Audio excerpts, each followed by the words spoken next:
Nabi Shallallahu Alaihi Wasallam aktivitas di malam hari tentu setelah Isya beliau jarang sekali melakukan bergadang dengan para sahabat, padahal waktunya panjang malam hari itu.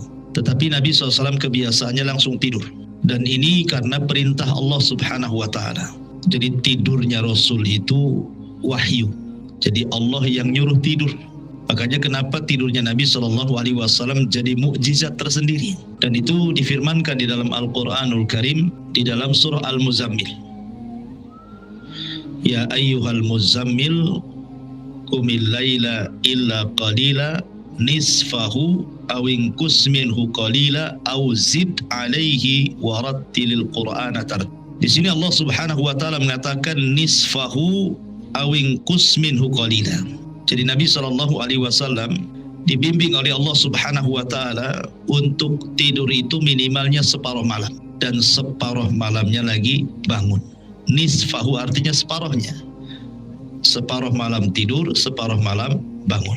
Auzid alaihi, atau boleh menambah dari separuh ditambah sedikit menjadi 2/3 malam, kemudian 1/3 malamnya bangun. Jadi tidurnya Nabi Shallallahu Alaihi Wasallam itu separuh malam atau 2/3 malam. Jadi dua sifat di situ disebutkan dalam surah Al-Muzammil itu. Bahkan Nabi Shallallahu Alaihi Wasallam sampai kemudian mengatakan kepada para sahabatnya, sangat dibenci tidur setelah maghrib dan bergadang setelah Isya, kecuali karena ada tamu, karena ada ta'lim mungkin ya, atau karena bercengkrama dengan keluarga gitu ya. Tapi selebihnya Nabi Shallallahu Alaihi Wasallam tidur. Ya, sesekali terkadang Rasul keluar di malam hari untuk melihat kondisi kota Madinah. Seperti contohnya Nabi SAW pernah keluar di malam hari, kemudian berhenti di salah satu rumah dari rumah-rumah para sahabat Nabi. Di rumahnya siapa? Abu Musa al-Ash'ari radhiyallahu an. Dan kebiasaan kota Madinah di zaman itu, kalau di malam hari, maka Nabi SAW sering mendengar suara-suara Al-Quran yang dibaca para sahabat. Sehingga Nabi SAW mendengar ada suara yang sangat indah sekali.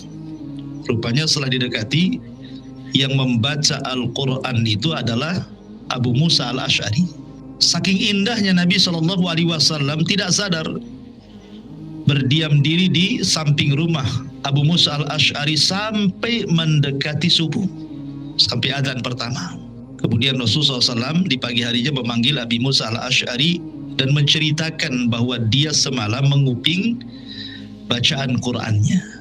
Nah, kalau Rasul mengajarkan nguping itu bacaan Quran, kalau kita nguping pula tetangga sedang bertengkar ini apa ini? Jadi Rasul memuji Abu Musa al-Ash'ari, kemudian mengatakan kepada Abu Musa al-Ash'ari, ya Aba Musa, qad utita, engkau sudah diberikan suara yang indah seperti mizmar min mazamiri ali Daud. Kamu suaranya seperti keluarga Daud kalau membaca Zabur.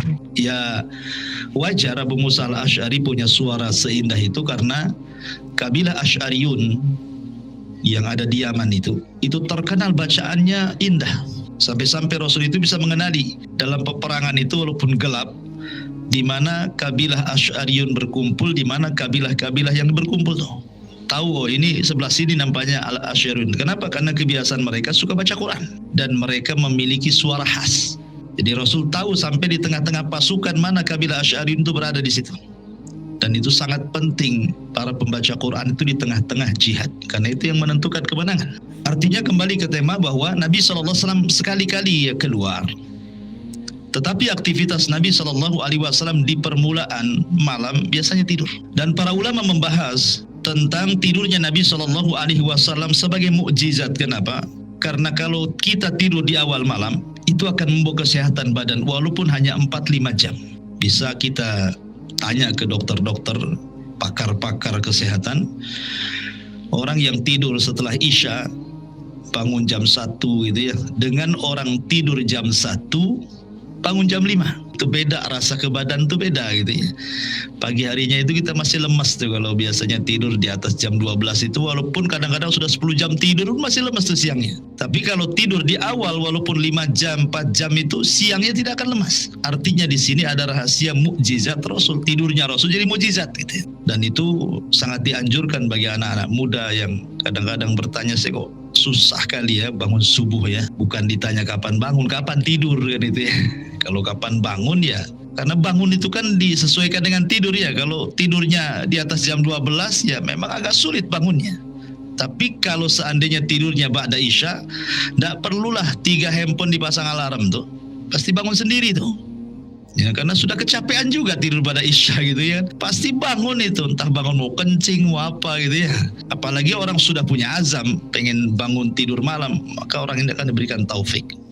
Artinya Nabi SAW tidur di permulaan malam, separuh dia bangun, atau 2/3 dia tidur, sepertiganya dia bangun.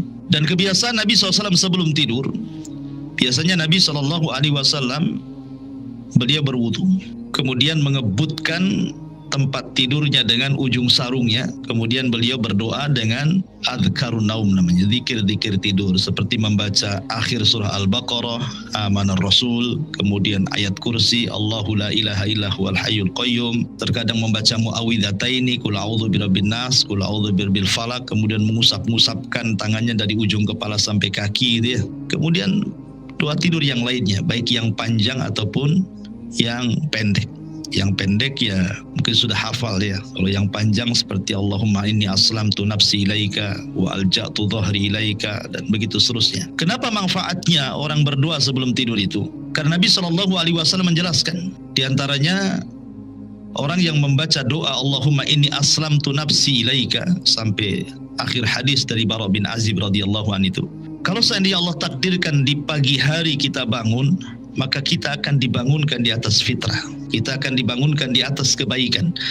Tetapi kalau kita diwafatkan, maka kita diwafatkan di atas fitrah. Fitrah itu artinya kita akan diampuni dosa-dosanya gitu maksudnya. Karena orang yang berwudu, kemudian berdoa, kemudian tidur, maka ketika tidur itu di samping kiri kanan itu ada malaikat. Setiap kita berguling ke kanan, maka malaikat sebelah kanan mengatakan Allahumma gfir lahu, Allahumma arhamhu. Ya Allah ampuni orang ini, ya Allah rahmati orang ini. Kalau dia guling ke kiri, malaikat sebelah kiri ngomong itu juga sampai kita bangun. Jadi kalau kita mengikuti tidurnya Rasul, sepanjang tidur itu didoakan malaikat. Kan enak tuh didoakan malaikat ya kan, daripada dilaknat malaikat. Kan ada tuh yang dilaknat malaikat ketika tidur tuh. Ya, siapa? Ya ibu-ibu yang nolak diajak oleh suaminya untuk melakukan hubungan. Akhirnya suaminya marah gitu ya. Tidur, suaminya marah, istrinya pula dilaknat gitu ya. Jadi ada orang yang tidur dilaknat, ada yang tidur pula didoakan. Dari sini menunjukkan bahwa tidur itu jadi ibadah ketika seseorang mengetahui bagaimana cara dia melakukan aktivitas sebelum tidur. Bahkan sampai para ulama mengatakan, seseorang itu mudah mengetahui ketika seseorang meninggal, apakah dia su'ul khotimah atau dia husnul khotimah, itu dilihat sebelum tidur. Jadi kalau sebelum tidurnya dihabiskan untuk aktivitasnya beribadah, ya berzikir, membaca Quran, kalaupun Allah tidak bangunkan di pagi hari, Allah takdirkan meninggal, kata para ulama husnul khotimah dia. Tapi kalau sebelum tidurnya ya maksiat kepada Allah Azza wa Jalla, na'udzubillah, begadang sampai maksiat, karena memang kekuatan setan itu kan menguat di malam hari. Kita ini diuji dengan malam hari. Makanya kenapa maksiat itu paling banyak di malam hari, sampai-sampai Allah Subhanahu wa taala menyebutkan dalam surah Muawwidhataini kan, qul a'udzu birabbil falaq min syarri ma khalaq wa min syarri ghasiqin idza waqab wa min syarri ghasiq. Ghasiq itu artinya malam hari. Sampai kita berlindung kepada Allah dari malam hari, karena memang kekuatan setan itu di malam hari menguat. Makanya rata-rata kejahatan itu di malam hari. Apa coba sebutkan kejahatan apa saja di malam hari? Yang mencuri, yang maling, yang mabuk, yang berzinah, yang berjudi, yang ngirim santet, yang ngirim sihir, semua di malam hari. Kemudian kalau seandainya Allah takdirkan dalam tidur itu kita bermimpi. Mimpi itu kan ada 3 ya. Ada mimpi datang dari Allah, ada mimpi datang dari syaitan, ada mimpi datang dari bisikan jiwa namanya. Kalau mimpi datang dari Allah, ini biasanya mimpi baik. Boleh ditakwilkan. Artinya kalau kita mimpi baik, kita bolehlah ngomong sama kawan, Masya Allah semalam saya bermimpi ada orang datang ke rumah bawa uang 1 M, tentu dikasih gratis. Alhamdulillah kan. Mudah-mudahan diaminkan kawannya, jadi kenyataan kan. Tapi kalau mimpi buruk berbeda pula. Kalau mimpi buruk itu tidak perlu diceritakan karena tidak mungkin terjadi. Mimpi buruk tidak perlu diceritakan, gak akan terjadi mimpi buruk itu karena datang dari setan. Makanya Nabi SAW mengatakan kalau anda mimpi buruk langsung bangun, kemudian ta'awud, meludah ke kiri 3 kali. Syukur-syukur anda bisa berwudu, kemudian ganti posisi tidur. Karena kalau tidak ganti posisi tidur takutnya berepisode pula, nyambung pula mimpi gitu ya.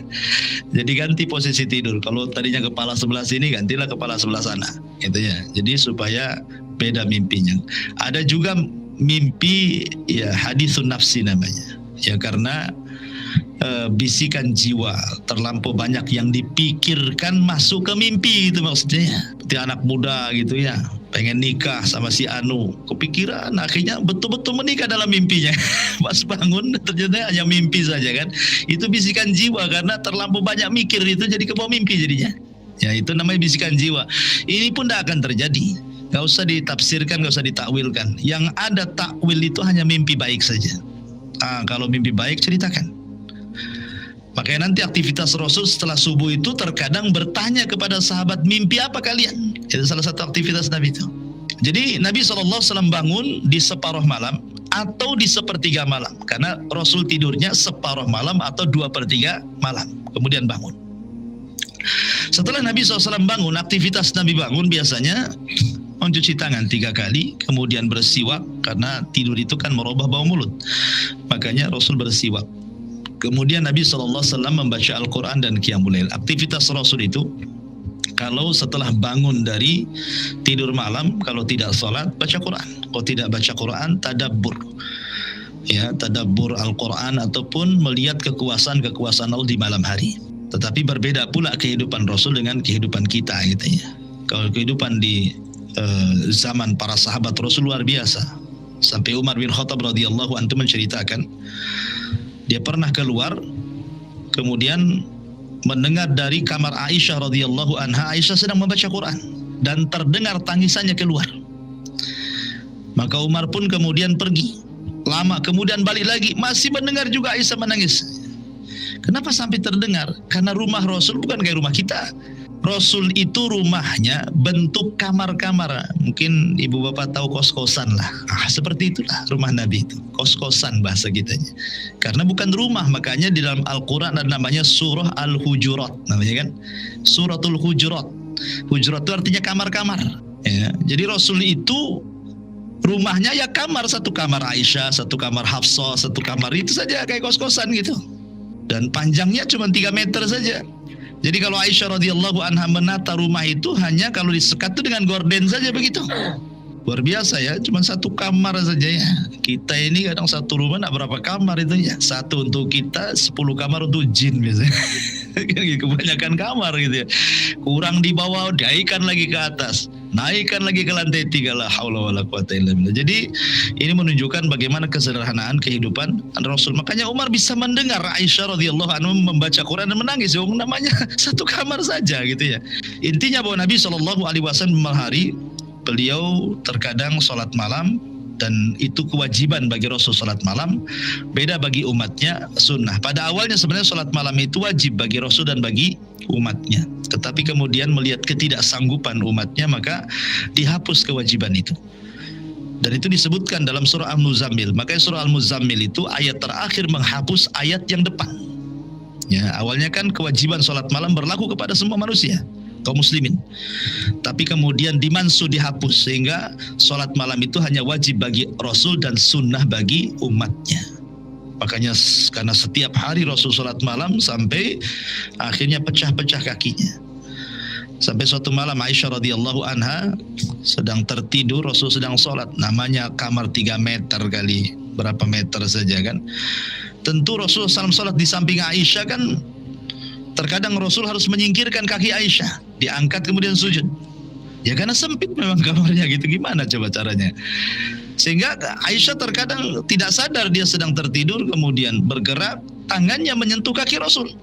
Rupanya kaki Rasul itu belah-belah, pecah-pecah.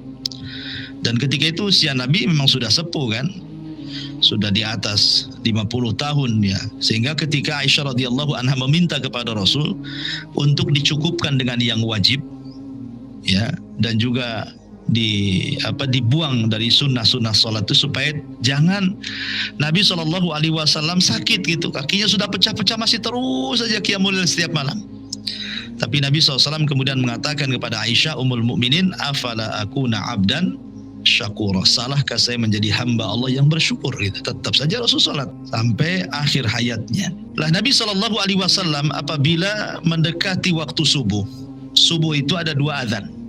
Adzan yang pertama biasanya dikumandangkan Bilal, adzan yang kedua adzan subuh itu biasanya dikumandangkan Abdullah ibnu Umi Maktum, orang yang buta ya, yang turun ayat abasa wa tawalla itu karena sebab Abdullah ibnu Umi Maktum. Terkadang dibalik, Abdullah ibn Maktum adzan pertama, Bilal adzan kedua. Artinya bahwa adzan subuh itu 2 kali. Tapi di negeri kita cuma 1 kali saja ya. Makanya ketika para ulama membahas tentang taswib kalimat as-salatu khairun minan naum itu menjadi khilaf pandangan ulama. Diletakkan di adzan pertama kah, di adzan kedua kah? Gitu ya. Ada yang mengatakan bahwa as-salatu khairun minan naum itu diletakkan di adzan pertama. Ada yang mengatakan as-salatu khairun minan naum itu diletakkan di adzan subuh. Itu khilaf ulama. Ya, artinya azan itu 2 kali. Apa fungsi azan pertama? Nabi SAW mengatakan falyarji qaimuha wal yukidna imuha. Kata Rasul, supaya yang sudah capek sholat malam istirahat, dan yang tidur bangun, gitu maksudnya. Yang enggak sholat malam bangun, yang sholat malam istirahat. Dari sini mengetahui bahwa akhir dari tidur seorang muslim itu di adzan pertama. Itu paling lambat tuh. Ketika Rasul mengatakan falyarji qaimuha wal yukidna imuha, menunjukkan bahwa akhir selambat-lambatnya seorang mukmin bangun malam itu di adzan pertama. Adzan pertama ke adzan subuh itu, kata Anas bin Malik ketika bertanya kepada Zaid soal waktu sahurnya Nabi, apa kata Zaid? Qadra khamsina ayat. Seperti kita membaca 50 ayat dalam Al-Quran ya. Kalau seandainya selambat-lambatnya 20 menit ya, antara 10, 15 sampai 20 menit antara adzan pertama ke adzan kedua. Jadi kalau bisa 20 menit sebelum adzan subuh, itulah selambat-lambatnya seorang mukmin bangun. Karena persiapan sholat subuh masalahnya ya. Nabi SAW mengajarkan disiplin kepada seorang mukmin selambat-lambatnya bangun ketika adzan pertama. Lah Nabi SAW ketika adzan pertama biasanya Rasul tidur lagi. Jadi bagi yang sholat malam maka dia diberikan kesempatan untuk istirahat dari adzan pertama ke adzan kedua. Berarti Rasul tidur itu di malam hari 2 kali, 2 waktu. Ya, pertama dari awal setelah Isya sampai separuh atau 2/3 malam, kemudian sholat malam, kemudian mendekati subuh setelah adzan pertama maka Rasul tidur lagi. Ya, tidurnya tidak lama, cuman 15 menit karena habis itu kan adzan subuh. Maksudnya tidurnya itu hayahnya, bentuknya seperti bentuk Nabi. Apa? Miring ke lambung kanan, kemudian telapak tangan dijadikan bantal. Tidur seperti itu nggak akan nyenyak. Baring ke kanan, ke lambung kanan, kemudian ini telapak tangan jadi bantal. Dan jangan tidur di kasur lah. Tidur di lantai gitu ya, di tikar itu. Itu hanya untuk meluruskan saja. Terkadang Rasul tertidur sampai ngorok, terkadang Rasul ya slip-slip chicken, terkadang Rasul ya hanya istirahat saja untuk meluruskan badan karena dia habis sholat malam gitu. Dia manusia juga kan, bukan malaikat ya. Ada lelahnya juga, makanya diistirahatkan. Nah, dari sini ada 2 waktu Rasul tidur. Yang pertama waktu lama tidur, yang kedua sebentar tidur, hanya untuk supaya meluruskan badan saja. Karena setelah itu sholat subuh. Baru Nabi SAW, karena memang berdekatan masjidnya nempel, kalau kamar Aisyah kan nempel ya, kecuali kamar istri-istri yang lain agak jauh.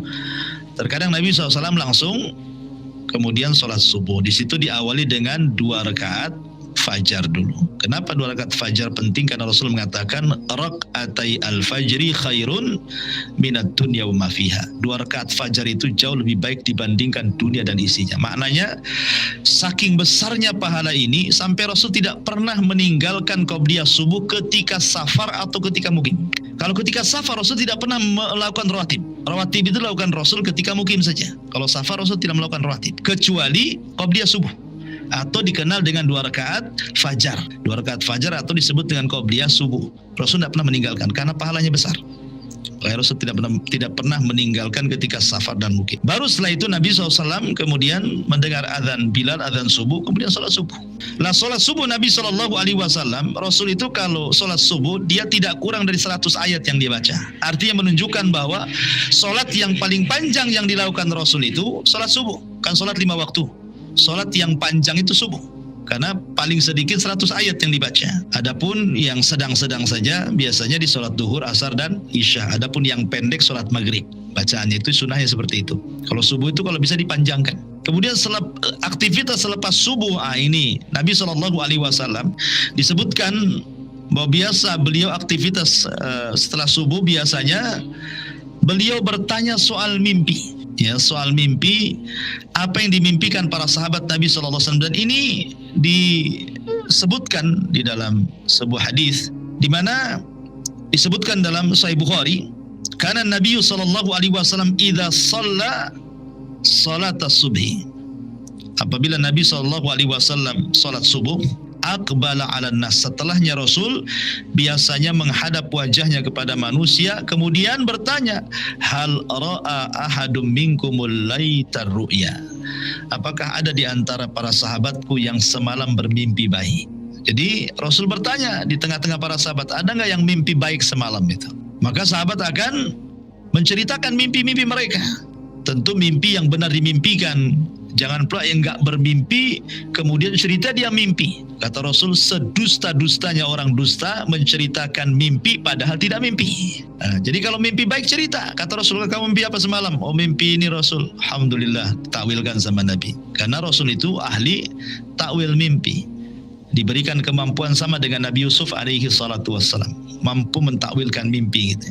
Dan di antara para ulama yang terkenal ahli pakar tafsir mimpi adalah Muhammad ibn Sirin, seorang tabi'in rahimahullahu ta'ala.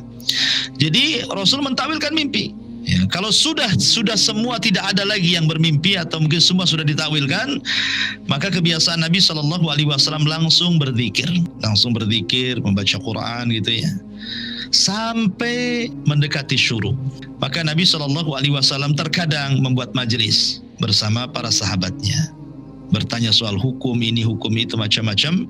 Baru kemudian setelah masuk syuruk, Rasul sholat 2 rakaat yang disebut dengan 2 rakaat syuruk. Dan Rasul menyebutkan pahalanya tuh. Barang siapa yang sholat subuh kemudian tidak beranjak dari tempatnya, kemudian dia berzikir sampai datang syuruk, kemudian matahari meninggi 1 tombak, dia lakukan 2 rakaat sholat syuruk, maka pahalanya sama dengan haji dan umroh secara sempurna. Apa sulitnya gitu ya? Ya kalau perempuan mungkin di rumah lah. Makanya saya anjurkan perempuan itu di rumah, kalau di rumah itu kalau bisa punya mihrab khusus untuk sholat. Ya, jangan pula sholat kadang di dapur, kadang di ruang tamu, kadang kayak sejadahnya terbang kemana-mana ya. Jadi kalau bisa punya mihrab khusus di kamar di pojok sana, karena mungkin rumahnya sempit, tak bisa satu ruangan jadi musola, nggak ada masalah. Ya, mau di kos-kosan, mau di mana tempatnya, yang penting ini sajadah jangan bergerak di situ. Nah, di situ saja. Nah, buat mihrab di situ. Jadi nggak pindah-pindah di situ, supaya rahmat Allah turun di situ. Nah, jadi kalau perempuan itu punya tempat khusus bisa mengamalkan hadis ini, karena di situ ada kalimat tidak beranjak dari tempatnya kan itu ya. Berarti dia sholat subuh di situ, tidak beranjak di sana, berzikir, baca Quran, kemudian setelah syuruk lakukan 2 rakaat syuruk. Kalau laki-laki kan di masjid gitu, senang ya, sudah ada tempatnya. Pahalanya sama dengan haji dan umroh lagi, dua-duanya dapat. Haji dapat, umroh dapat, taman kata Rasul, sempurna lagi. Bayangkan kan, secara sempurna. Tapi sekali lagi ini hanya perbandingan pahala. Tetap orang yang haji betulan lebih nikmat dibandingkan yang hanya dapat pahala haji dan umroh kan itu. Kalau hanya dapat pahala kan nggak merasakan nengok Ka'bah, nyium Hajar Aswad, nengok unta, kan nggak tahu, cuma di YouTube gitu ya. Artinya bahwa beda ya, karena juga tidak menggugurkan haji. Mendapatkan pahala haji bukan berarti gugur ibadah haji. Tetap kalau sudah mampu ya haji gitu ya. Jadi Nabi SAW aktivitas setelah subuh, sekali lagi dia bertanya kepada sahabat masalah mimpi, kemudian berzikir gitu ya, kemudian bercengkrama dengan para sahabat taklim. Nanti setelah syuruk disempatkan Rasul itu berbincang sebentar dengan para sahabat, biasanya bercerita-cerita, ya bercanda bahasa kitanya. bercanda dengan para sahabatnya, nanti cerita soal-soal di masa jahiliyah, gimana dulu kalian buat patung dari roti, gitu, lapar kalian ambil kuping kalian makan gitu ya. Ya pokoknya bercanda, kadang-kadang sahabat sampai tertawa, tapi Rasul tidak tertawa, Rasul tersenyum. Ya Rasul itu tidak sampai kayak kita kakak nggak jelas itu, enggak. Rasul itu tersenyum, paling gigi gerhamnya nampak gitu saja. Sahabat sampai tertawa. Artinya Rasul juga bercanda dengan para sahabat. Baru kemudian Nabi SAW pulang ke rumah istri-istrinya. Biasanya Nabi SAW akan mendatangi semua istrinya. Jadi setiap pagi maka beliau akan datang ke istri pertama, kedua, ketiga, keempat, terus sampai ke 11 istrinya. Dan akan berhenti di istri giliran dia di akhir. Ya, sekarang giliran siapa? Aisyah. Maka diputar dari Hafsah dulu, Hafsah, Zainab, terus nanti terakhir Aisyah. Artinya bahwa walaupun Nabi SAW istrinya banyak, tapi semua terperhatikan gitu maksudnya. Ya, tetap datang setiap hari ke istri pertama mengucapkan salam, nanti bercengkrama sebentar, bercanda gitu ya. Artinya semua terperhatikan luar biasa. Padahal 11 istrinya ya. Artinya bahwa Nabi SAW betul-betul menjaga hak wanita di situ. Tetap menggilir, tetap datang. Karena Rasul itu 2 kali datang menggiliri istrinya, itu pagi dan sore. Sebelum maghrib Rasul datang lagi. Ya, ke istri pertama, kedua, ketiga, sampai ke istri terakhir yang malamnya akan nginep di situ. Baru dia terakhir di situ. Jadi 2 kali Rasul menjumpai istrinya, pagi dan sore biasanya. Itu kebiasaan Nabi. Ya, betul-betul berinteraksi dengan keluarga dekat Nabi itu luar biasa ya. Terperhatikan betul 11 istrinya. Maka setelah kemudian ya, tapi makanya kan terkadang beberapa istri itu kalau kelamaan harusnya di bagian dia gitu atau di tempat lain, itu akan menimbulkan cemburu masalahnya. Karena ini pun terjadi di istri-istri Nabi gitu ya, manusia bila istri Nabi juga bukan malaikat. Ketika Nabi SAW kelamaan di rumah Zainab gitu ya, kebetulan Zainab membuat air kesukaan Nabi, air asal susu gitu ya, wedang madu ya. Rasul suka yang manis-manis itu. Akhirnya kemudian pulang ketika itu ada yang mengatakan giliran Hafsah, ada yang mengatakan giliran Aisyah radhiyallahu anha. Tiba-tiba Hafsah dan Aisyah ini pula kong kali kong gitu ya. Kompak pula ini dua istri Nabi ini membuat cerita. Nanti kalau Nabi datang bilang mulutnya bau gitu aja. Kata Nabi SAW, saya tidak makan apa-apa, saya hanya minum saja katanya. Enggak, mulutmu bau katanya. Hafsah ngomong gitu kan, tidak mungkin 2 orang ini kalau saling menguatkan berarti memang bau gitu kan. Dari situlah dia bersumpah untuk tidak akan minum madu. Tetapi kemudian Allah tegur kan dalam surat Tahrim, kenapa kau haramkan yang Allah halalkan hanya gara-gara mencari keridhaan istri-istrimu. Dari situ terbongkar aib Hafsah dan Aisyah, suruh taubat. Artinya bahwa itu pun terjadi gara-gara makanan bisa terjadi. Makanya antum nih kalau poligami hati-hati ya, masalah makanan bisa perang ketiga Artinya bahwa masalah makan pun dalam Islam itu adalah ya, menghargai. Walaupun istilahnya udah makan di luar, janganlah bilang makan di luar, makan aja. Ya, soal rasa nggak rasa itu nggak usah diceritakan. Mau enak gak enak bilang aja enak. Walaupun muntahnya di belakang, yang penting istri nggak tahu aja. Mual gitu kan, nggak masalah. Ya, tapi tolong hargai. Ya. Karena Nabi SAW itu seperti itu. Nabi itu ma'aba ta'aman qat. Rasul tidak pernah mencela makanan sedikit pun. Dan ini mukjizat. Nabi loh seumur hidupnya tidak pernah mencela makanan. Kita setiap hari kalau nggak mencela makanan nggak sah kayaknya kan gitu ya. Makan di sini apa ini? Gak usah diulangi bah gitu ya. Dikit-dikit kita mencela makanan, gara-gara asin, gara-gara kecut aja dibicarakan. Rasul itu kalau dia suka akal langsung makan. Kalau dia tidak suka diam dan tidak komentar soal makanan. Rasul itu kalau suka makan, nggak suka sudah tinggalkan, selesai. Ya sederhana sekali. Karena Nabi SAW itu tidak mengajarkan istri itu harus masak macam-macam, tidak. Makanya Rasul kalau pagi hari ini habis subuh datang ke rumah Aisyah ke istrinya, pertanyaannya sederhana, hal indakum syai'un?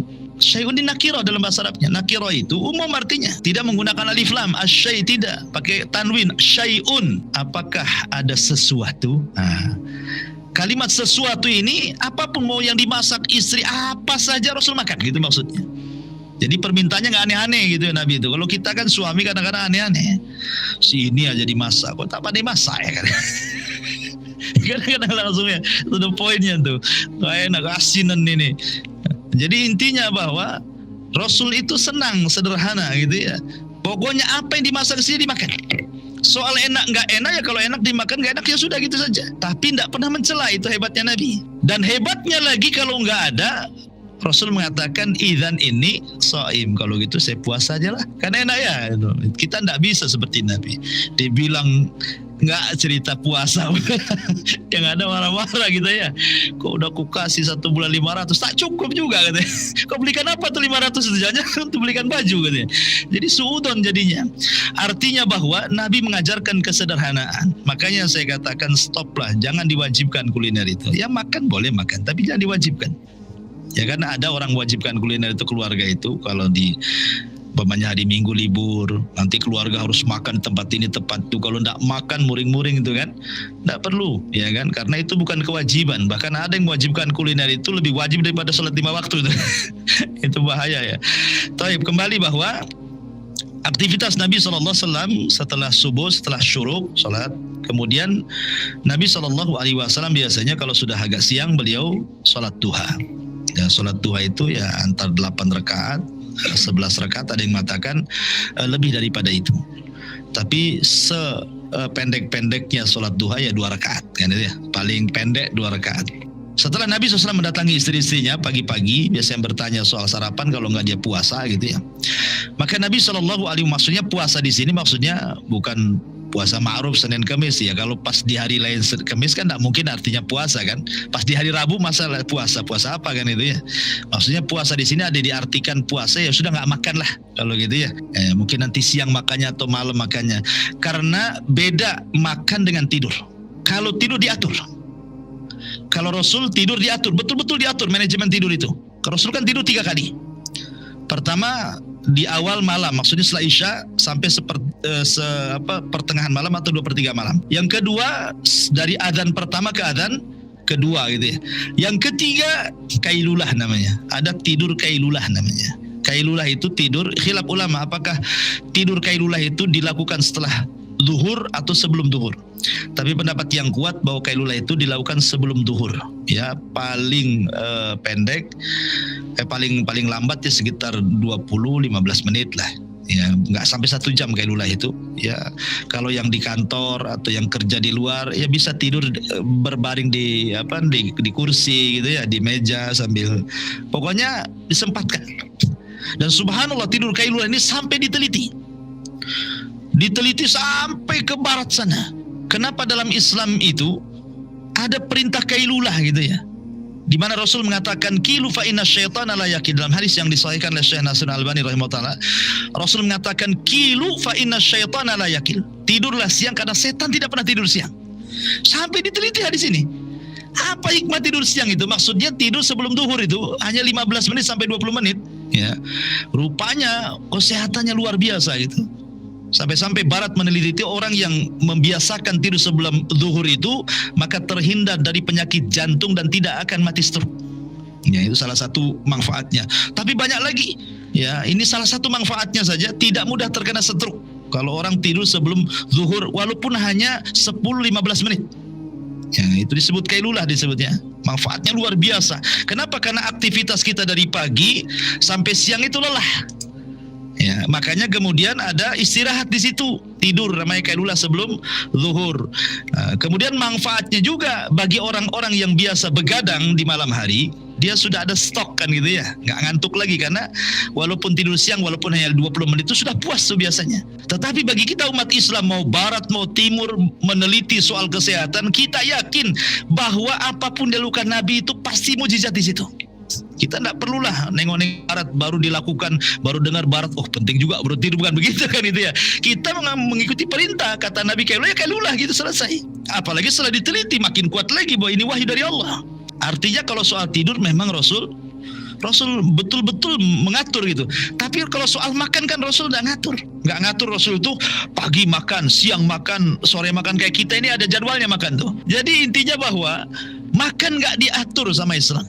Nggak diatur sama sekali. Orang makan itu hanya sekedar untuk menyehatkan aja, untuk supaya kita nggak lemes saja. Jam berapa saja nggak ada aturan makan. Rasulullah hanya mengatur cara makannya saja. Baca basmalah, tangan kanan, pakai 3 jari gitu ya. Kemudian ngunyahnya agak lama gitu, biar tidak merusak usus lambung. Hanya itu aja. Tapi waktu-waktu makan kan nggak diatur. Lain dengan tidur. Kalau tidur kan sudah diatur tuh waktu-waktunya kan. Menunjukkan bahwa tidur itu penting sekali. Padahal paling enak itu ya perintah tidur sebenarnya. Itu aja nggak mau kita ikut cara tidur Nabi. Maunya cara tidur kita aja. Cara tidur kita tidur bangkai lah. Nggak bangun kan itu ya. Jadi kalau kita mengikuti cara tidur Nabi sehat. Makanya Rasul itu subhanallah sudah tua kan. Dia kan istrinya banyak itu di atas 50 tahun baru dia berpoligami kan. Dan itu 11. Belum lagi dia pemimpin negara, pemimpin perang, pemimpin keluarga, pemimpin anak-anak. Macam-macam kegiatan Rasul. Tapi tidak ada ceritanya Rasul sakit. Hebat loh. Makanya ulama meneliti sampai mengeluarkan kitab namanya Tibun Nabawi. Saking sehatnya Rasul itu, kenapa Rasul sehat? Gak pernah sakit pada aktivitasnya banyak. Sampai ulama meneliti gitu ya. Oh rupanya kehidupan Nabi itu memang membawa kesehatan. Artinya mukjizat semuanya. Kemudian amalan Nabi SAW setelah itu baru sampai siang. Itulah aktivitas Nabi mentarbiyah para sahabat. Makanya Nabi itu kan di Madinah tidak lama. Hanya 10 tahun kan. Di Madinah 10 tahun, 13 tahun di kota Mekah. Maksudnya setelah diangkat jadi Nabi dan Rasul. Kalau sebelum diangkat jadi Nabi dan Rasul ya Rasul 53 tahun di Mekah. Baru ke Madinah 10 tahun, di umur 63 meninggal kan. Artinya Rasul itu di 10 tahun di kota Madinah mentarbiyah para sahabat dari pagi ya sampai sore itu. Makanya Islam itu tidak perlulah belajar parenting ke barat, tidak perlu. Islam itu kalau belajar parenting ke Nabi saja. Karena apa? Setelah wafatnya Nabi, apapun yang dihajatkan umat ada pada para sahabatnya. Pakar semua sahabat ini. Mau pakar apa aja ada pada di para sahabat. Mau pakar fikih, pakar Quran, pakar semua pakar para sahabat itu. Siapa yang didik? Nabi. Hanya 10 tahun di kota Madinah. Tapi ketika Rasul meninggal, semua sudah ada pakarnya semua. Menunjukkan apa? Ini kan ilmu parenting namanya kan. Artinya kalau belajar parenting sama Nabi, ketika Nabi meninggal, semua sudah ada gantinya. Luar biasa gitu. Kita belajar parenting ke barat, nengok apalah orang barat. Sudah Islam itu sudah sempurna. Nabi itu orang yang paling sempurna itu. Lihat, jadi semua sahabatnya nggak ada yang gagal. Pendidikan Rasul itu semua jadi. Luar biasa kehidupan Nabi itu ya. Lah di antara kesibukan Nabi SAW dari pagi sampai sore, terkadang Nabi SAW terkadang Nabi SAW masuk ke pasar. Dulu kaum muslimin tidak punya pasar. Pasar di Madinah itu dikuasai oleh Bani Qunaiqah. Yahudi terbesar di Madinah kan Bani Qunaiqah. Di sana ada Bani Nadir, ada Bani Quraidah. Di sana ada kabilah-kabilah selain 3 kabilah ini Yahudi juga, tetapi bukan dari luar. Yahudi Arab. Karena lamanya interaksi orang Arab dengan Yahudi, akhirnya ikut Yahudi. Ya, banyak kabilah-kabilah kecil Yahudi tapi dari Arab. Kalau 3 kabilah ini, Qunaiqah, Nadir dan Quraidah ini semua dari luar. Yang memang hijrah ke kota Yathrib kemudian menetap di Yathrib. Lah, yang paling besar itu Bani Qunaiqah. Dia menguasai perekonomian Madinah sampai punya pasar. Pasar besar sekali. Jadi yang menguasai ekonomi di kota Madinah itu orang-orang Yahudi sebelum Rasul hijrah. Tetapi karena Rasul melihat di pasarnya orang Yahudi itu banyak kecurangan, sehingga turun ayat wailul lil mutaffifin alladzina idza qtalu 'alan nasi yastawfun wa idza kaluhum awazanum yukhsir. Ayat ini kan turun bicara tentang pasarnya orang-orang Yahudi yang ada di kota Madinah. Celaka bagi orang-orang yang mutaffif. Yang kalau jadi penjual dikurangi, kalau jadi pembeli mau ditambah. Kemudian banyaknya riba, banyaknya zalim, macam-macam. Akhirnya Rasul berinisiatif untuk membuat pasar. Subhanallah, pasarnya samping pasarnya Yahudi. Ya kalau sekarang kan gitu ya sebelah-sebelahan gitu ya. Rasul itu supaya apa? Bersaing. Subhanallah, dalam 2 tahun gulung tikar pasarnya Yahudi itu. Kok bisa? Padahal ini pasar kecil awalnya. Karena yang memainkan di pasar Rasul itu bukan orang biasa. Mereka pakar-pakar dagang. Orang-orang Mekah kan pakar dagang itu. Abu Bakar, Umar, Utsman, Abdurrahman bin Auf. Semua sahabat yang hijrah dari Mekah ke Madinah itu semua pakar dagang. Kalau orang Madinah memang bukan pakar dagang. Mereka pakar perkebunan. Mereka asli di kebun kurma saja kan. Mereka nggak pakar ekonomi. Yang pakar ekonomi orang Mekah. Jadi Rasul itu melihat skill orang, makanya penting kita memberdayakan orang. Ini ahlinya di mana gitu ya. Ya, ahlinya di dagang, makanya Rasul buatkan pasar tuh. Dan Rasul ingin menerapkan bagaimana pasar Islam. Betul-betul Rasul ingin mendobrak, beginilah Islam lo membuat pasar. Makanya Nabi SAW langsung membuat pasar persis di sebelah Bani Qunaiqah. Dan dihapuskan semua kecurangan yang ada di pasar-pasar Yahudi dan diterapkan Islam di pasar kaum muslimin. Salah satu contohnya, siapa yang datang kan, maka dia yang berhak menempati tempat itu. Jadi nggak ada kayak zaman sekarang kios-kios di pasar-pasar ini sudah kaplingnya si anu, nggak ada di zaman Nabi. Siapa yang datang duluan dia nempati tempat itu gitu maksudnya. Dan nggak dipungut pajak. Kalau sekarang pasar malam ada pajaknya itu kan. Antum datang di situ 10.000, 15.000 satu malam kan. Nggak boleh dipungut pajak. Siapa yang datang nempati di situ dan tidak bayar. Kemudian Nabi SAW menghapuskan tatfif dalam pasar, tidak boleh. Justru Rasul menganjurkan untuk sedekah. Jadi kalau ada orang beli sekilo tambah 1 on. Kalau umpamanya seseorang punya kembalian ya hanya 1.000 perak, 2.000 ya diikhlaskan saja, sudah ambil aja gitu ya. Akhirnya para sahabat Nabi SAW di awalnya mengeluh tuh. Rasul, kalau kami menjual sekilo ditambah 1 on rugilah kami katanya. Akhirnya Rasul mengatakan tidak. Itu justru awal dari kunci sedekah dan itu kunci membuka harta. Kata Nabi ya. Betul, akhirnya setelah beberapa waktu yang cukup lama, pelanggan orang-orang yang biasa beli di pasar Qunaiqah itu pindah pula ke pasarnya kaum muslimin. Ibaratnya kalau kita beli beras 1 kilo, oh ini agak berat nih 1 kilo. Kalau belanja sini sama-sama 1 kilo ringan. Jangan di sana kurang 1 on, di sini lebih 1 on. Ya akhirnya pindahlah langganan kan itu ya. Itu kan membuka rezeki. Nah, sederhana sebenarnya. Sederhana loh. Makanya kan ibu-ibu ini gara-gara 1.000 perak aja bisa pindah langganan. Artinya kalau seandainya seorang pedagang itu ya sudahlah, kalau sedikit sedekah, kan niatnya sedekah nih. Ditambahin sedikit. Dan kalau kita jadi pembeli, sudahlah jangan sibuk gara-gara kembali 2.000 pedagang itu sampai 1 jam mutar-mutar cari uang nukar itu kan, kasihan itu. Diikhlaskan saja, sudahlah untuk ibu saja kan. Kalau sesama penjual pembeli ini bersedekah, berkah tuh dua-duanya. Itu yang menjadikan pasar kaum muslimin maju. 2 tahun pasar Yahudi kolek. Akhirnya Islam menguasai Madinah.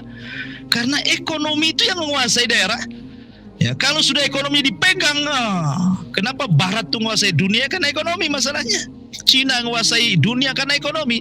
Maka sebenarnya itu diajarkan dalam Islam. Kalau ingin menguasai daerah, kuasai ekonominya, gitu maksudnya. Ya, makanya Nabi SAW seperti itu menguasai ekonomi. Ditambah-tambah setelah itu Nabi SAW menyatukan semua antar umat beragama di atas piagam yang disebut dengan piagam Madinah. Walaupun belakangan orang-orang Yahudi berkhianat akhirnya terusir dari Madinah karena perbuatan mereka sendiri. Senjata makan tuan nih bahasanya. Jadi Nabi SAW terkadang masuk ke pasar. Apa aktivitas Rasul di pasar? Mengecek ya. Sampai suatu ketika Nabi ada orang jual gandum. Jual gandum itu dia masukkanlah tangannya ke dalam gandum itu. Kalau zaman dulu saya kecil-kecil, saya nggak ada orang jual beras karungan kayak sekarang pakai plastik gitu kan. Dulu kan kalau beras itu kan ditaruh di tempat kemudian digantang kalau orang dulu kan. Ada bambunya khusus untuk ininya kan. Iya, digeratainnya itu. Kalau zaman dulu nggak ada. Zaman sekarang lah makanya pakai plastik, timbullah beras plastik, plastiknya itu kan. Sudah. Karena apa? Karena sudah berbeda. Sekarang nggak nampak, jadi nggak tahu isinya. Kalau dulu kan nampak gitu. Kadang-kadang diraba-raba. Bisa kita ngeraba-raba berasnya. Nampak gitu, bersih nggak bersihnya, ada kutu nggak ada kutunya, kita nampak di situ. Jadi Nabi SAW itu masukkan tangan ke gandum. Dalam riwayat ke tamar kurma, rupanya di bawah basah, di atas kering gitu kan. Rasul curiga nih. Rasul mengatakan, kenapa di bawah basah di atas kering? Orang ini pula mau membodoh-bodohi Nabi dan mengatakan, asabathu balalun ya Rasulullah. Tadi baru turun hujan katanya. Lah kalau turun hujan yang basah di atas lah, kering di bawah. Masa ada tuh hujan dari bawah ke atas ini kan? Nabi SAW mengatakan kayak orang bego aja nih kan.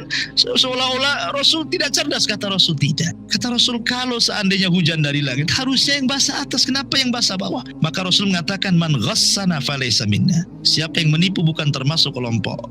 Kenapa dibilang Rasul menipu? Karena beras yang terkena air kalau ditimbang lebih berat dibandingkan beras kering kan. Jadi zaman dulu itu ya curang itu dalam jual beli beras. Di zaman sekarang sapi aja digelonggongin. Dikasihkan, disuntik air itu sapi gelonggongan ya. Sapi-sapi dikasih gelonggong sekarang ini. Artinya bahwa zaman dulu itu seperti itu. Tetapi kan modus kecurangannya sama aja. Dari dulu sampai sekarang kan begitu modus kecurangannya. Seperti contohnya di zaman Umar bin Khattab. Ada seorang ibu ngomong sama anaknya, nak besok kita jual susu, campur aja susu ini dengan air biar banyak untungnya. Intinya bahwa biasanya kalau dalam di pasar itu dalam jual beli curang mencurangi itu biasanya ya begitu, mencampur antara yang baik dengan yang buruk. Intinya bahwa kecurangan itu dari zaman ke zaman sudah ada. Sekarang lebih canggih lagi karena sudah online kan, lebih banyak lagi kecurangannya. Zaman Nabi belum online. Tetapi di sini menunjukkan bahwa Rasul ada perhatian ke pasar, ya sampai mengecek para pedagang itu luar biasa. Cuma kalau para pemimpin kita ini betul-betul ngecek gitu ya ke pasar-pasar tradisional yang tidak tersentuh, kemudian langsung diperbaiki, langsung diancam kan? Karena Rasul langsung ngancam ke pedagangnya, kalau kamu menipu, kau bukan umatku, kata Rasul. Ya sahabat begitu kan takut lah kan itu. Berhenti dia curang. Ya. Jadi Rasul mengajarkan keberkahan dalam pasar itu. Makanya kalau kita lihat para ulama dulu saking waroknya ya, mereka itu takut. Contoh Muhammad ibn Sirin yang saya katakan tadi ahli tafsir mimpi. Ibnu Sirin seorang tabi'in. Dia orang kaya sebenarnya, pembisnis zait, pembisnis minyak. Jadi Imam Ibnu Sirin itu pengusaha minyak.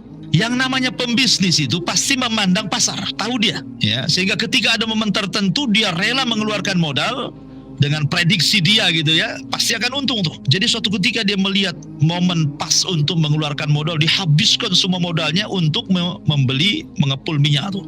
Allah takdirkan pas besoknya mau dijual, rupanya ada tikus masuk di situ, bangkai tikus dari atas nyemplung ke minyak itu. Secara fikih, kalau seandainya bangkai tikus masuk ke minyak yang sifatnya jamad itu artinya keras seperti mentega, maka cukup dibuang di sekitar bangkai, kemudian sisanya masih digunakan. Itu kalau memang sifatnya keras seperti mentega. Tapi kalau cair berarti najis semuanya, harus ditumpahkan. Lah Muhammad ibn Sirin modalnya sudah habis di situ, ditumpahkan semuanya itu minyak itu. Disitulah dia mengalami kebangkrutan. Muhammad ibn Sirin sudah mengalami kebangkrutan, terfitnah juga, dia curang di pasar, akhirnya di penjara. Seorang ulama tuh, fitnahnya luar biasa. Kalau seandainya itu terjadi pada kita, bukan pada seorang alimin ulama dunia seperti Muhammad ibn Sirin, tentu kita tinggal buang tikusnya, tinggal jual minyaknya. Siapa yang tahu kan itu? Karena kita tidak berpikir ini najis nggak najis, yang penting untung. Orang sekarang mana perlu halal haram tidak peduli, karena Rasul yang mengatakan, sayati alaikum zaman la yubalil mar'u bima akhadal mal amin halalin amin haramin. Akan datang zamannya di mana orang mengambil harta tidak perlu halal haram, yang penting dapat duit. Tapi Muhammad ibn Sirin seorang ulama, ya, ini najis, tidak mungkin saya menjual barang najis kan, ditumpahkan semuanya. Begitulah amanah jual beli itu seperti itu. Bahkan Abu Hanifah pernah mengatakan kepada Bishr itu pembantunya, untuk mengirim kain sutra. Dia bilang, kirimlah kain sutra ini ke Basrah. Di sana ada yang mau beli. Karena Abu Hanifah itu kaya, dia penjual kain, mengikuti bapaknya. Sekaya-kayanya imam madhab itu Abu Hanifah tuh, karyawannya banyak. Tapi tidak menghalangi dia jadi ulama kan itu Abu Hanifah, bahkan punya madhab Hanafiyah namanya. Jadi dia ngomong sama Bishr, nanti kalau sampai di Basra, kata Abu Hanifah, ini ada beberapa kain ada cacatnya nih. Kamu jelaskan sama orang ini ada cacatnya, jangan tidak dijelaskan. Walaupun tidak banyak cacatnya. Dibawalah kain itu sama Bishr ke Basra, kemudian dijual. Dapat uang pulang. Abu Hanifah mengingatkan lagi, ketika kau jual kain ini, kau jelaskan cacat yang saya sudah kasih tahu. Bishr mengatakan, astagfirullah, lupa saya imam, katanya.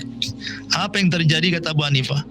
Berapa sini uang keuntungan dan modalnya? Dikasihkan modal dan untungnya, kata Abu Hanifah, ambil semua uang ini kau sedekahkan di jalan Allah kepada si fulan, katanya.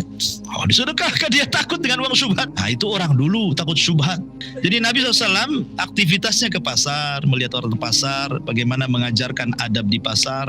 Makanya Rasul mengajarkan ilmu berdagang sebelum berdagang. Itulah Rasul itu. Kemudian keseharian Rasul selain juga masuk ke pasar, dijelaskan juga. Terkadang Nabi SAW siang-siang itu ya duduk-duduk bersama sahabat habis duhur. Ya biasa, kadang-kadang sahabat itu kan banyak masalah keluarga, tanya soal keluarga, masalah ekonomi, tanya soal ekonomi, masalah pribadi, tanya soal pribadi. Pokoknya keluhan-keluhan sahabat siang itu ditampung oleh Nabi SAW. Terkadang Nabi SAW bertanya soal amalan. Seperti Rasul mengumpulkan orang seperti ini. Kemudian Rasul mengatakan, siapa yang hari ini sedekah, gitu ya. Siapa yang hari ini puasa, siapa yang hari ini mengikuti jenazah, siapa yang hari ini begini begitu. Biasa Rasul bertanya seperti itu. Untuk apa? Memberikan semangat para sahabatnya. Seperti hadis Abu Bakar Siddiq radhiyallahu anhu pernah menceritakan bahwa suatu ketika kami sedang berkumpul, Rasul bertanya soal amalan. Kata Rasul, siapa yang hari ini memberi makan fakir miskin? Tidak ada yang bangkit kecuali Abu Bakar. Saya, wahai Rasul. Kemudian kata Rasul, siapa yang hari ini berpuasa? Tidak ada yang bangkit kecuali Abu Bakar. Saya, wahai Rasul. Ya. Kemudian Rasul mengatakan, siapa yang hari ini datang kepada orang sakit mengunjungi mereka, tidak ada yang bangkit kecuali Abu Bakar, saya Rasul. Kemudian yang keempat, siapa yang hari ini mengikuti jenazah, tidak ada yang bangkit kecuali Abu Bakar.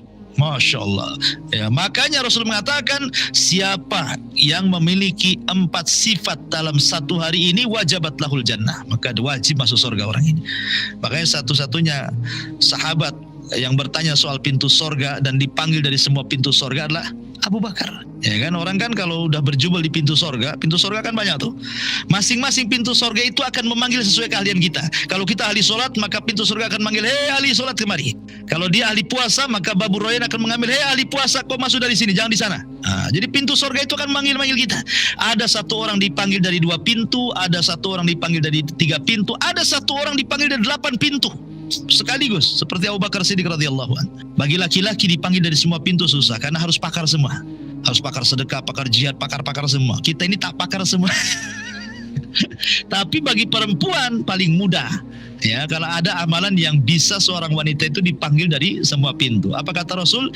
Idza shallatil mar'atu khamsaha wa shamat syahraha wa hafizat farjaha, kemudian wa ata'at ba'laha, qila laha udkhulil jannah min ayyi abwabis samaniyati syi'ti, kata Rasul. Apabila seorang wanita menjaga salat 5 waktu, puasa Ramadan, menjaga kemaluan, taat pada suami, ini cukup 4 perkara kata Rasul, maka wanita dipanggil dari 8 pintu mana yang ia suka.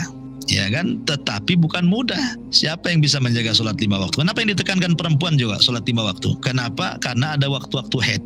Wanita itu sudah tahu nih minggu-minggu ini akan haid, malah kemudian leha-leha sama sholat kan. Sudah tahu nih 2 hari ini pasti haid nih saya. Nah, kalau sudah tahu, jangan remehkan sholat. Ya, jangan nanti-nanti ceritanya. Pas waktu sholat gitu maksudnya. Takutnya akhirnya ditunda-tunda, haid keluar, jadi meninggalkan sholat jadinya. Makanya ditekankan kepada wanita. Begitu juga wanita ini, kenapa ditekankan puasa Ramadan? Karena ketika mengqadha Ramadan, perempuan ini kan banyak kesibukannya.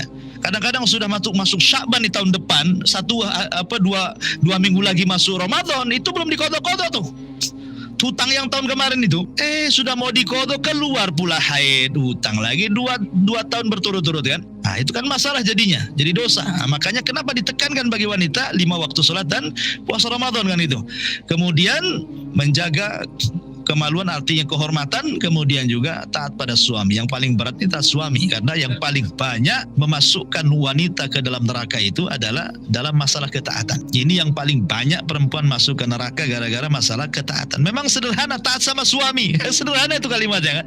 Tapi kalau dilakukan betul-betul berat taat suami itu. Berat sekali, hanya ngomong saja ya. Kalau ngomong pintarlah taat suami ya. Kalau kenyataannya enggak ada yang, karena ada waktu-waktu futur wanita itu, ada waktu-waktu semangat, ada waktu-waktu lemah, ada waktu-waktu sehat, ada waktu sakit. Ya, jadi banyak faktor akhirnya susah untuk ke situ. Tapi kan kita berusaha lah kan, berusaha untuk meraih surga. Jadi Nabi SAW terkadang bertanya soal-soal seperti itu ya. Atau terkadang Rasul kalau ada perkara genting, Rasul baru nyuruh orang untuk berteriak as-salatul jami'ah. Semua datang tuh. Ya, makanya dalam sholat khusyuk biasanya seruannya as-salatul jami'ah, atau sholat id, atau sholat-sholat yang nggak ada azannya, nggak ada qomatnya, itu diganti dengan as-salatul jami'ah seperti sholat khusyuk. Atau karena ada sebuah peristiwa genting, karena di zaman itu nggak ada mikrofon kayak kita gini. Kalau sekarang kan enak di masjid kan, di perhatian kepada warga RT sekian, tolong hadir hari ini, saya semua dengar. Zaman dulu pakai apa? Teriak-teriak, urat putus kan itu ya. Makanya ada satu orang itu teriak-teriak ke rumah-rumah as-salatul jami'ah, berarti ini ada perkumpulan nih. Biasanya begitu Rasul ada perkara genting, maka Rasul menyuruh sahabatnya untuk berteriak as-salatul jami'ah, maka sahabat kumpul. Contohnya seperti ketika Tamim ibn Aus Ad-Dari ketika itu berlayar dari sampai ke laut, dari mengatakan laut Yaman, dari mengatakan laut Syam, wallahu alam, akhirnya berjumpa dengan Dajjal. Kemudian pulang, akhirnya dia ingin masuk Islam. Kemudian dengan ingin masuk Islam, dia menceritakan kepada Nabi SAW soal perjalanannya, bahwa dia melihat pulau, di dalam pulau ada binatang berbulu, setelah itu dapat menemui orang yang dirantai dan begitu seterusnya. Kemudian Rasul mengatakan, tahukah kamu wahai Tamim siapa dia? Kata Tamim nggak tahu. Itulah Dajjal. Karena ada cerita yang penting, maka Nabi SAW sebelum zuhur itu ngumpulin orang tuh sampai dia lupa tidur kailulah saking senangnya, karena Tamim ibn Aus Ad-Dari ingin masuk Islam. Kemudian menceritakan kisah Tamim dan dibenarkan oleh Nabi. Satu-satunya Rasul meriwayatkan dari sahabat, inilah Tamim Ad-Dari. Biasanya kan sahabat meriwayatkan dari Nabi, ini nggak, Nabi meriwayatkan dari Tamim, disampaikan kepada para sahabat gitu ya. Itu itu terkadang Rasul memang kalau ada hal-hal yang penting Rasul kumpulkan orang. Jadi seperti itu aktivitas Rasul. Kadang-kadang ya datang ke undangan walimah, ya undangan akikah, atau terkadang Rasul datang ke undangan hanya meminta Rasul sholat di rumahnya. Seperti kisah Anas bin Malik, ibundanya meminta Rasul datang ke rumah hanya untuk sholat sunnah di situ. Habis itu kasih makan balik. Nah, jadi penting juga orang undang ke orang soleh itu datang ke rumah gitu ya. Biar dia sholat sunnah di situ atau makan di situ, itu bawa berkah itu. Makanya Rasul mengatakan sampai kepada masalah walimah pun seburuk-buruk makanan itu adalah makanan yang diundang orang kayanya, kan itu ya. Dan orang miskinnya tidak diundang. Maka kalau hendak tidak ada acara dan supaya berkah makanannya, kata Rasul, la taqul illa ma'a taqi, janganlah makan kecuali sama orang bertakwa. Nggak harus ustaz, nggak harus kiai, yang penting orang ini baik, taat, ahli ibadah gitu kan, ajak makan. Itu berkah tuh. Memang ada hadis yang dhaif ya, yang mengatakan bahwa ta'amul abriya daun wa ta'amul bukhala terbalik ya, ta'amul abriya dawa wa ta'amul bukhala daun, kata Rasul. Makanan orang yang baik, orang yang ikhlas itu akan jadi obat, dan makanan orang bakhil itu jadi penyakit. Intinya bahwa aktivitas Rasul sampai seperti itu, dan banyak lagi aktivitas yang semuanya adalah maslahat kepada umat. Kemudian ketika masuk di sore hari, maka Rasul akan keliling lagi ke istri-istrinya, kemudian masuk sholat maghrib. Setelah sholat maghrib, maka biasa Rasul mengadakan ta'lim dan begitu seterusnya. Kemudian isya, kemudian tidur.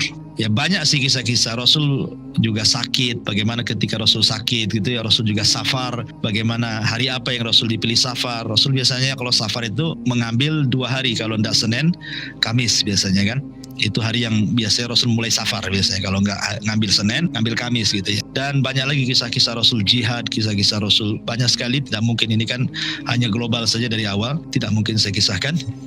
Adapun tentang tempat tinggal Rasul sudah saya jelaskan. Rasul itu tidak punya rumah, Rasul itu hanya kamar-kamar saja. Kemudian makanan Nabi SAW juga sederhana, kecuali kalau diberikan hadiah. Seperti Aisyah radhiyallahu anha bercerita, kami setelah hijrah dari Mekah ke Madinah itu tidak pernah merasakan enak sampai Rasul wafat. Jadi Rasul itu merasakan enak ketika di Mekah saja. Ketika di Madinah itu hidupnya susah. Sampai-sampai Rasul dikisahkan oleh Aisyah itu datang bulan, maksudnya 3 bulan berturut-turut gitu ya. Karena menentukan masuk bulan itu kan dengan bulan, melihat bulan kan di waktu maghrib. Sampai 3 kali datang bulan, maksudnya 3 bulan berturut-turut kami tidak pernah masak di rumah, artinya tidak mengepul asap di dapur kami. Sampai seperti itu. Lalu apa yang dimakan wahai ummul mukminin? Kami hanya makan aswadan. Aswadan itu kurma, tamar, bukan rutob. Yang tamar itu yang sering kita makan Ramadan itu, sama air putih saja. Jadi kalau dapat hadiah makan, kalau Rasul makan enak itu biasanya kan hadiah. Jadi dihadiahi orang gitu kan, baru Rasul makan enak tuh. Makanya Aisyah radhiyallahu anha itu ketika Rasul datang ke rumah